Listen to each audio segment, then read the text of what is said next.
అందరికీ నా వందనాలు. సమయోచన గారికి నా వందనాలు.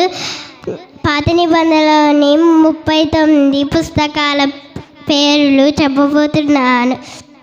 ఆదికాండము, నిర్గమకాండము, లేవ్యకాండము, సంఖ్యాకాండము, ద్వితీయోపదేశకాండము, యెహోషువ, న్యాయాధిపతులు, రూతు, సమూయేలు మొదటి గ్రంథము, సమూయేలు రెండవ గ్రంథము, రాజులు మొదటి గ్రంథము, రాజులు రెండవ గ్రంథము, దినవృత్తాంతములు మొదటి గ్రంథము, దినవృత్తాంతము రెండవ గ్రంథము, ఎజ్రా, నెహెమ్యా, ఎస్తేరు, యోబు గ్రంథము, కీర్తనలు, సామెతలు, ప్రసంగి, పరమగీతము, యెషయా గ్రంథము, ఇర్మియా, విలాపవాక్యములు, హెజ్కేలు, దానియేలు, హోషేయ, యోవేలు, ఆమోసు, ఓబద్యా, యోనా, మీకా, నహూము, హబక్కూకు, జెఫన్యా, హగ్గాయి, జకర్యా, మలాకి.